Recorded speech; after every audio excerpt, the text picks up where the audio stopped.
Hello दोस्तों, हम यहाँ पढ़ेंगे पर्यटन उद्योग के बारे में। पर्यटन उद्योग क्या होता है? कोई व्यक्ति जिस प्रकार से मान लीजिए किसी क्षेत्र में घूमने जाता है, वह वहाँ पे जो खर्चे करता है उसे जो सुविधाएं मिलती है, तो इन अगर सारे चीज़ों का योग लगाया जाए तो यह एक प्रकार का पर्यटन उद्योग के अंतर्गत आता है। यहाँ से इस प्रकार के उत्पादन होना शुरू होता है। ठीक है, तो एक प्रकार से उद्योग ही कहा जा सकता है पर्यटन को भी, क्योंकि यहाँ पे विभिन्न जो कार्य हैं एक चीज़ों से लेके सारी चीज़ें आपस में रिलेटेड होती है। ठीक है, तो इसी पर्यटन उद्योग के बारे में हम चर्चा करेंगे कि भारत में इसका विकास कैसे हो सकता है और भारत में कौन कौन से ऐसे क्षेत्र हैं जहाँ पे इसका प्रमुख रूप से विकास हो सकता है। तो आइए इसके बारे में चर्चा करते हैं। तो जो पर्यटन उद्योग है, ठीक है, तो सुविधाओं और सेवाओं का योग है ये। जिस प्रकार से हमने चर्चा की कि कोई व्यक्ति अगर मान लीजिए घूमने जाता है या विभिन्न प्रकार से जो अपने यात्रा के दौरान वह जिन सुविधाओं का लाभ उठाता है, जिन सेवाओं का वह उपयोग करता है, तो उनके लिए कुछ कुछ मूल्य चुकाने पड़ते हैं। तो उन सभी का जो योग होता है वह इस उद्योग के अंतर्गत आ जाता है, जो कि इस उद्योग का उत्पादन कहलाएगा। ठीक है, तो इसमें दो प्रकार के वर्ग आते हैं पर्यटकों में। पहले तो अंतर्राष्ट्रीय जो पर्यटक होते हैं, या जो एक दूसरे होते हैं घरेलू पर्यटक, अर्थात एक देश की सीमा के अंतर्गत ही जो एक क्षेत्र से दूसरे क्षेत्र में जाने में जितना पैसे उसके खर्च होते हैं, तो ये एक घरेलू पर्यटक हो गया।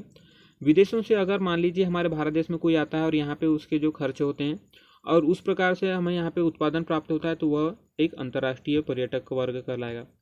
वैश्विक रूप से यह प्रतिस्पर्धात्मक जो पर्यटन उद्योग है, चूँकि आप यहाँ पे देख सकते हैं वैश्विक स्तर पे अगर यहाँ पे देखें तो काफ़ी क्षेत्र हैं। ठीक है, भारत के अलावा भी जो यूरोपीय क्षेत्र हैं, या एक हिसाब से देखें तो सभी जो क्षेत्र हैं पूरे सातों महाद्वीप में जितने भी सारे देश उपस्थित हैं यहाँ पे, सभी अपने अपने क्षेत्र में पर्यटन को बढ़ावा देने के लिए कार्य कर रहे हैं। ठीक है, तो इसीलिए यह पर्यटन जो उद्योग है काफ़ी प्रतिस्पर्धात्मक उद्योग है। भारत में अगर संभावनाएं देखें तो भौतिक स्थिति जैसे कि भारत की उत्तर क्षेत्र में पूरे पर्वतीय क्षेत्र हैं। ठीक है, इसके अलावा पश्चिम में राजस्थान जैसे मरुस्थल क्षेत्र हैं, दक्षिण में दक्कन का पठार काफ़ी स्थित है। ठीक है, उत्तर पूर्व में अगर आप देखेंगे, उत्तर पूर्व वाला पूरा यहाँ पे वनों से संपादित क्षेत्र है। तो इस प्रकार से भौतिक कारक हैं। भौगोलिक स्थिति भी इस प्रकार से, यहाँ पे पठार है, यहाँ पे पर्वत है तो पठार है, यहाँ पे मरुस्थल है तो यहाँ पे नदियाँ हैं। तो ये भौगोलिक स्थितियाँ। हमारे भारत में सांस्कृतिक विविधता भी काफ़ी देखने को मिलती है। हर राज्य का अपनी संस्कृति है। ठीक है, हर राज्य की छोड़िए, हर अगर एक एक कदम पे यहाँ पे देखें तो एक एक कदम पे पूरी संस्कृतियाँ बदल जाती है, लोग बदल जाते हैं, भाषा बदल जाती है। दर्शनीय स्थल भी काफ़ी हैं हमारे भारत में। अगर दर्शनीय स्थलों की बात करें तो चूँकि हमारा भारत जो है प्राचीन काल से ही काफ़ी समृद्ध रहा है। ठीक है, तो यहाँ पे ऐसे ऐसे जो भवनों का निर्माण किया गया इस प्रकार से कि यहाँ पे जो दार्शनीय स्थल हो चुके हैं। ठीक है, ऐतिहासिक स्मारक भी काफ़ी हैं। अगर देखें तो हमारा जो इतिहास था काफ़ी प्रचुर मात्रा में यहाँ पे निर्माण कार्य किए गए, जैसे कि आगरा का ताजमहल देख सकते हैं। ठीक है, तो इस प्रकार के बहुत सारे जो उद्योग मतलब क्षेत्र हैं जो कि हमारे पर्यटन उद्योग को महत्वपूर्ण बनाते हैं। विदेशी मुद्रा की आय में प्रमुख योगदान है हमारे भारत में। अगर देखें तो जो विदेशों से सातों अजूबा में अगर भारत का जो ताजमहल है यहाँ पे काफ़ी प्रसिद्ध है, तो इसे देखने के लिए विदेशों से भी काफ़ी लोग आते हैं, जिनसे कि हमें विदेशी मुद्राएं भी प्राप्त होती है। इसके अलावा भी बहुत सारे ऐसे क्षेत्र हैं, ठीक है, जहाँ पे विदेशी पर्यटक आने की वजह से हमें मुद्राओं की प्राप्ति होती है। नेक्स्ट देखते हैं पर्यटन उद्योग के प्रमुख क्षेत्र। भारत चूँकि इतना बड़ा क्षेत्र भारत का, ठीक है, यहाँ पे विभिन्न ऐसे क्षेत्र हैं जो कि पर्यटन के लिए काफ़ी महत्वपूर्ण स्थान रखते हैं, जिसमें विरासत या सांस्कृतिक स्थल देखें तो भारत में बहुत सारे जो हैं विरासत और सांस्कृतिक स्थल भी हैं, आध्यात्मिक स्थल भी हैं, जैसे राम जन्मभूमि हो गया, कृष्ण जन्मभूमि हो गया, बुद्ध भगवान की जन्मभूमि, जैन जन्म, तो ये जो है आध्यात्मिक स्थल हैं। चिकित्सा पर्यटन हमारे भारत में अगर देखें तो विश्व की तुलना में यहाँ पे जो बड़े बड़े रोगों का उपचार काफ़ी सस्ते में किया जाता है, अर्थात विभिन्न जो दूसरे देश हैं उनकी तुलना में काफ़ी कम कीमत पे यहाँ पे उनका उपचार किया जाता है। तो इस प्रकार से चिकित्सा के लिए भी यहाँ पे पर्यटन उद्योग काफ़ी विकसित हो सकता है। बैठक या मीटिंग, बड़े बड़े जो किसी प्रकार की अगर संगठन बनते हैं तो भारत में उनके बैठकों के लिए काफ़ी अनुकूल व्यवस्थाएं यहाँ पे मिल सकती है। सम्मेलन और प्रदर्शनी भी काफ़ी बड़े बड़े मात्रा में भारत में होते हैं, तो इनसे भी जो विदेशों से अगर कोई नागरिक आता है यहाँ पे यात्रा करता है सम्मेलन और प्रदर्शनी के दौरान, तो उससे हमें भी मौद्रिक मूल्य की प्राप्ति होती है। फिल्म पर्यटन, फिल्म उद्योग भी हमारे भारत में अगर देखें बॉलीवुड है, और बॉलीवुड के अलावा भी विभिन्न प्रकार के यहाँ पे दक्षिण भारतीय, उत्तर भारतीय, पूर्वी, पश्चिम जितने भी क्षेत्र हैं सभी क्षेत्रों की अपनी एक फिल्मी प्रदर्शन है, तो इससे भी पर्यटन काफ़ी आगे बढ़ सकता है। ग्रामीण पर्यटन भी काफ़ी महत्वपूर्ण क्षेत्र है। अगर प्रमुख रूप से केरल वाले क्षेत्र में जो गांव हैं काफ़ी पर्यटन में काफ़ी महत्वपूर्ण स्थान रखते हैं। पर्वतीय क्रूज़, चूँकि हमारे भारत में देखें तो पश्चिमी हिमालय, पूर्वी हिमालय, इस प्रकार से, इसके अलावा प्रायद्वीपीय पठार में भी काफ़ी महत्वपूर्ण पर्वत हैं। तो ये पर्वतीय क्रूज़ में माउंटेनिंग वगैरह करने के लिए भी काफ़ी पर्यटक यहाँ पे एक स्थान से दूसरे स्थान पे भ्रमण करते हैं। खेल भी काफ़ी महत्वपूर्ण है पर्यटन क्षेत्र को बढ़ावा देने के लिए। मान लीजिए हमारे देश में अगर मान लीजिए क्रिकेट प्रतियोगिता हमारे देश में अंतर्राष्ट्रीय स्तर की प्रतियोगिता कराई जाती है, तो विभिन्न जो संसार के देश हैं या विश्व के पूरे देश हैं, यहाँ पे वहाँ से यात्री वहाँ के जो दर्शक वर्ग हैं यहाँ पे आकर यहाँ विभिन्न प्रकार की सुविधाएं प्राप्त करते हैं, सेवाएं प्राप्त करते हैं, जिनसे हमें विदेशी मुद्रा की भी प्राप्ति होती है। बाजार, विभिन्न प्रकार के जो बाजार हैं इनसे भी काफ़ी पर्यटन यहाँ पे देखने को मिलता है। सांस्कृतिक विविधता देखने को मिलती है बाज़ारों में। ज्ञान भी एक पर्यटन का स्थल हो गया है, क्योंकि विभिन्न देशों की तुलना में भारत में शिक्षा काफ़ी सस्ती है, तो इस कारण से भी विभिन्न देशों से जो छात्र हैं यहाँ पे शिक्षा ग्रहण करने आते हैं। ठीक है। भारत के त्यौहार और उत्सव भी काफ़ी महत्वपूर्ण है। यहाँ पे हर क्षेत्र में अलग अलग मौसमों में अलग अलग त्यौहार मनाए जाते हैं। यहाँ की उत्सव जो परंपराएं हैं वह भी काफ़ी महत्वपूर्ण है। इसके अलावा जो इको पर्यटन है, जो पारिस्थितिक पर्यावरण के अंतर्गत जो पर्यटन किया जाता है, जिस प्रकार से हमने चर्चा की कि उत्तर पूर्व वाले क्षेत्र में पूरा जंगल से यह संपादित क्षेत्र है। ठीक है। तो ये प्रमुख रूप से है पर्यावरणीय पर्यटन। ठीक है। इसके अलावा स्वाद, जो कि खाने पीने का जो पर्यटन हो सकता है, यहाँ के प्रत्येक क्षेत्र की कोई ना कोई चीज़ प्रसिद्ध है, जैसे कि पश्चिम बंगाल उड़ीसा का रसगुल्ला हो गया। ठीक है। तो ये जो चीज़ें हैं काफ़ी प्रसिद्ध हैं, तो इसलिए भी यहाँ पे पर्यटन उद्योग को काफ़ी बढ़ावा मिल सकता है। तो ये हुए प्रमुख जो क्षेत्र हो सकते हैं भारत में पर्यटन के। नेक्स्ट देखते हैं पर्यटन जो परिपथ है। आप पर्यटन परिपथ में देखें तो दिल्ली में भी काफ़ी महत्वपूर्ण स्थल है घूमने के लिए। ठीक है। इसके अलावा आगरा, जिसका ताजमहल काफ़ी प्रसिद्ध है। जयपुर की जो हवेलियाँ हैं काफ़ी प्रसिद्ध है महल। ठीक है। खजुराहो, मध्य प्रदेश में खजुराहो जो कि काफ़ी महत्वपूर्ण है यहाँ पर। ठीक है। इसके अलावा बेंगलोर भी काफ़ी महत्वपूर्ण है। सिलिकॉन वैली, हमारे भारत का सिलिकॉन वैली कहा जाता है इसे। मैसूर, कर्नाटक के मैसूर काफ़ी महत्वपूर्ण है। इसके अलावा ऊटी, ठीक है, चंडीगढ़ और अमृतसर पंजाब में यहाँ पे। तो ये सारे जो क्षेत्र हैं ये पर्यटक स्थल के लिए काफ़ी महत्वपूर्ण है। विदेशी पर्यटकों की संख्या देखें तो 1951 में 16,380 पर्यटक भारत पहुंचे थे, जिनसे हमें 7.7 करोड़ रुपए की प्राप्ति हुई थी। 2014 में आगे चल के 77 लाख पर्यटक हो गए। ठीक है। मुख्यतः अगर हमारे यहाँ पर्यटक देखें तो ब्रिटेन, यूएसए, चलिए एक बार थोड़ा इन देशों को भी देख लेते हैं मैप के द्वारा। ठीक है। कहाँ कहाँ पे ये देश अवस्थित है मैं आपको दिखाने का प्रयास करूँगा। ब्रिटेन यहाँ पे आप यूरोप वाले क्षेत्र में देख सकते हैं। ठीक है। इसके अलावा यूएसए, जिसे यूनाइटेड स्टेट ऑफ अमेरिका कहा जाता है, उत्तरी अमेरिका वाले क्षेत्र में। बांग्लादेश, जो कि हमारे भारत के बगल में स्थित है। ठीक है।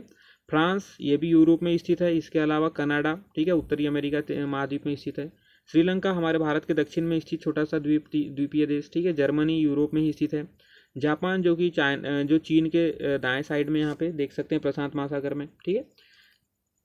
इसके अलावा मलेशिया, आप यहाँ पे देख सकते हैं, दक्षिण पूर्वी एशिया के अंतर्गत ही एक छोटा देश है। ठीक है। इसके अलावा ऑस्ट्रेलिया, जो कि एक महाद्वीपीय देश है। तो ये रहे प्रमुख जो क्षेत्र जहाँ से भारत में ज़्यादातर पर्यटक आते हैं। इसके अलावा जो घरेलू पर्यटक भी हैं, 2002 में 270 मिलियन थे और 2014 में बढ़ के 1140 मिलियन हो गए। तो ये घरेलू पर्यटकों की भी संख्या काफ़ी ज़्यादा मात्रा में बढ़ रही है। परंतु इसमें समस्याएं भी है, जिसमें आधारभूत संरचना का अभाव है। सबसे पहले तो पर्यटकों को जो आधारभूत सुविधाएं होती है, परिवहन सुविधा हो गई मान लीजिए, या जो सेवाएं प्राप्त करनी है, तो इन प्रकार की जो समस्याएं हैं काफ़ी देखने को मिलती है। हवाई सेवा का भी काफ़ी अभाव है हमारे भारतीय देखें तो भारत में अगर देखें अंतर्राष्ट्रीय जो परिवहन सेवा है, हवाई सेवा, उसका अभाव पाया जाता है। विरासत और स्मारकों का रखरखाव भी काफ़ी महत्वपूर्ण है कि यहाँ पे इन क्षेत्रों का अभाव पाया जाता है। रखरखाव के क्षेत्र में ज़्यादा कार्य नहीं किए गए हैं। लोगों का असहयोग और दुर्व्यवहार भी यहाँ पे काफ़ी महत्वपूर्ण सिद्ध हो सकता है। गाइड में जो है प्रशिक्षणों का अभाव रहता है, जिसकी वजह से वे अपने जो है विदेशी पर्यटकों को काफ़ी लुभा नहीं पाते हैं, जिस वजह से उनकी जो एक प्रकार से स्थिति है, मनोदशा है, वह इस चीज़ को लेकर टूट जाती है। ठीक है। 1982 में देखें तो 1982 में इन सारे समस्याओं से निपटने के लिए राष्ट्रीय पर्यटन नीति बनाएगी और उसी पर्यटन नीति को 2002 में नई राष्ट्रीय पर्यटन नीति के नाम से चर्चा किया गई। इसमें 7 यस को यहाँ पे, जिसे अंग्रेजी का यस आकार, ठीक है, तो इसको 7 यस की यहाँ चर्चा की गई, जिसमें पर्यटकों का स्वागत, पर्यटकों को सुविधा प्रदान करना, उन्हें सहयोग देना, उनके लिए साफ सफाई रखना, उनको सूचना प्रदान करना समय समय पे, उनको सुरक्षा भी प्रदान करना और उनके लिए आधारभूत संरचनाओं का निर्माण करना। तो इस चीज़ को लेके यहाँ पे बल दिया गया। आगे देखें, परंतु इससे भी काम न चला तो इसकी कार्य योजना में चूंकि कमी थी, ठीक है, इसलिए और भी आगे चल के नई राष्ट्रीय पर्यटन नीति 2015 में लाई गई, जिसका प्रमुख उद्देश्य था विदेशी पर्यटकों की संख्या में वृद्धि करना, जिनसे विदेशी पर्यटकों की अगर संख्या में वृद्धि होती है तो हमें विदेशी मुद्रा की प्राप्ति होती है, ठीक है। राजस्व और घरेलू पर्यटन को बढ़ावा देना। घरेलू पर्यटक, चूंकि भारत में इतनी जनसंख्या है 100 लगभग 125 करोड़ की, तो यहाँ से अगर पर्यटक एक एक स्थल भी घूमने जाए तो हमारी भारतीय अर्थव्यवस्था में काफ़ी योगदान हो सकता है। सार्वजनिक निजी सहयोग पर बल देना, ठीक है, तो सार्वजनिक जो सरकार के द्वारा प्रयास किए जा रहे हैं, इसके अलावा जो प्राइवेट जो संस्थाएं हैं उनके द्वारा भी पर्यटन स्थलों को बढ़ावा दिया जाने की यहाँ पे चर्चा की गई। जिम्मेदार व संगतिशील पर्यटन विकसित करने की बात की गई, ठीक है, तो इन्हें प्रोत्साहन करना, इनके बारे में चर्चा की गई। भारतीय पर्यटन को जो ब्रांड है भारतीय पर्यटन का अतुल्य भारत, ठीक है, इसे भी प्रोत्साहित करने की यहाँ पे चर्चा की गई। नेक्स्ट देखते हैं अब इको पर्यटन। हम सबसे पहले तो समझ जाते हैं कि इको पर्यटन क्या होता है। चूँकि इको पर्यटन के अंतर्गत पर्यावरणीय समस्याएं, जो मान लीजिए पर्यटक हमारे देश में आते हैं, चूँकि हमारे देश की पहले से ही इतनी जनसंख्या है, ठीक है, परंतु अगर पर्यटक भी आते हैं तो जो हमारी संसाधन होते हैं पर्यटकों के द्वारा यहाँ पे उनका प्रयोग किया जाता है, इसलिए प्राकृतिक जो संसाधन होते हैं जो कि केवल भारत देश के नागरिकों के लायक हैं या उनके लिए भी कम पड़ जाते हैं, तो उन पे भी दबाव पड़ना शुरू हो जाता है, ठीक है। तो इसलिए इको पर्यटन की बात की गई है कि इनको संतुलित रूप से इनमें मतलब संतुलन स्थापित करके ही पर्यटकों को बढ़ावा दिया जाए। तो पर्यटन मंत्रालय के द्वारा इको पर्यटन के विकास के लिए कुछ सिद्धांत बनाए गए हैं, जिसमें स्थानीय समुदाय को शामिल करने के लिए पहली बात की गई है। अगर मान लीजिए किसी क्षेत्र में आप घूमने जाते हैं और उस क्षेत्र में आप किसी सेवाओं का उपभोग करते हैं, परंतु वो मान लीजिए राजस्थान वाले क्षेत्र में गए, अब यहाँ पर पानी की चूंकि काफ़ी कमी पाई जाती है, अब आप बहुत सारे पैसे लेके गए और आपने काफ़ी ज़्यादा मात्रा में यहाँ पे पानी खरीद लिया। जो पानी यहाँ पे उस पर्टिकुलर जो स्थानीय लोग थे उनके उपयोग की थी, आपने यहाँ पे खर्च कर लिया और स्थानीय लोगों में इस प्रकार से वहाँ पे पानी की कमी हो जाती है। तो ये इन चीज़ों से छुटकारा पाने के लिए स्थानीय समुदायों को शामिल करने की बात की गई, ठीक है। समग्र क्षेत्र विकास की नीति अपनाई गई, अर्थात सभी क्षेत्रों में समान रूप से यहाँ पे विकास हो, इस प्रकार की नीति अपनाया गया। स्थानीय निवासियों को प्रत्यक्ष रूप से आर्थिक विकास करने और उनके राजनीतिक सशक्तिकरण करने को बढ़ावा दिया गया, ठीक है। सांस्कृतिक मानवाधिकार जो होते हैं उनके प्रति आदर को बढ़ावा देने की बात की गई। अगर आप किसी क्षेत्र में जाते हैं तो सामने जो स्थानीय लोग हैं या स्थानीय उनकी संस्कृति जो है उसको आदरपूर्वक, उसको एक प्रकार से उनको भी आप इंजॉय करें, तो इस चीज़ को भी पर्यटन के क्षेत्र में बढ़ावा देने की बात की गई। तो ये रही हमारी चर्चा पर्यटन को लेके, ठीक है, जिसमें पर्यटन उद्योग में हमने चर्चा की, पर्यटन के प्रमुख क्षेत्र देखे हमने, ठीक है, किस किस क्षेत्र में किया जा सकता है पर्यटन। इसके अलावा हमने समस्याओं के बारे में चर्चा की और आगे हमने चर्चा किया जो पर्यटन उद्योग की नीति बनाई गई है। उसके बाद हमने इको पर्यटन के बारे में भी यहाँ पे थोड़ी चर्चा की। तो ठीक है दोस्तों, अगर आपको जानकारी पसंद आई हो तो इसे शेयर कीजिए। धन्यवाद।